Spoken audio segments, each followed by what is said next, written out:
É por isso que nós temos que ter essa compreensão, que Deus pode usar qualquer um, e naquele grande dia, diante do tribunal de Deus, não vai ter justificativa diante dele, dizendo: ah, Senhor, por que eu? Por que eu? Por que eu? E aí, na hora que você falar, por que eu? Aparece o jovem gadareno com a mão no bolso. Por que você não pregou? Ou era um endemoniado, ou era alguém que não tinha perspectiva nenhuma, ou era alguém que a sociedade não apostava em mim, ou era alguém que não tinha nenhum conhecimento. Por que você não pregou? Por que você não anunciou essa palavra? Por que você não propagou essa palavra? Por que você não falou para os seus parentes? Por que você não falou para os seus amigos? Eu era um endemoniado, eu era alguém que ninguém apostava em mim, ninguém olhava para mim com um olhar assim tão positivo. E você? Por que você não pregou? Consegue entender que não tem justificativa? E aí, quando o jovem gadareno acabar de falar do seu lado, vem a mulher samaritana. Você não pregou por quê? Eu era uma mulher que tinha estava no sexto marido, mas o sexto já não era meu marido, ela estava roubando de outra. E Jesus encontrou comigo num poço, e Ele me ofereceu uma água viva, e eu tomei dessa água viva, e essa água foi a fonte que jorrou sobre toda Samaria. Por que você não pregou?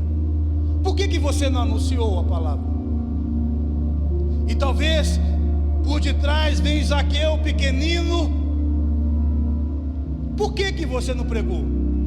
Ou era alguém rejeitado pelos judeus, desprezível, ou era um ladrão, eu roubava do meu povo. Mas Jesus me viu no alto de uma figueira e disse: Zaqueu, desça depressa, porque hoje me convém pousar na sua casa. E naquele dia Jesus transformou a vida de Zaqueu, e houve salvação. Por que nós não pregamos? E por fim, talvez possa vir Paulo e dizer: você não pregou por quê? Ou era um grande perseguidor? Eu perseguia a igreja me temia. Com que cara eu ia chegar na igreja?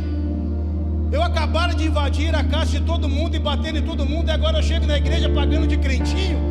Que cara eu ia aparecer lá? Mas quando Jesus encontrou comigo no caminho de Damasco, tudo que eu reputava por importante, eu deixei cair por terra, e eu me sujeitei para fazer a vontade daquele que se tornou o meu Senhor, Jesus Cristo. Por que você não pregou a palavra?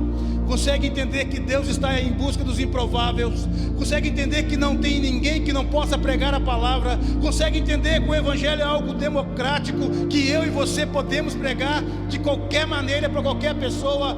Nós temos apenas que nos prepararmos na palavra, temos uma vida de oração e uma reputação digna de um cristão que serve ao Senhor. Não tem desculpa. Não tem desculpa. Ele precisa crescer sobre as nossas vontades, porque muitas vezes nós estamos colocando as nossas vontades sobre a vontade do Senhor nas nossas vidas. A nossa vontade tem que diminuir, e a vontade do Senhor tem que crescer. E então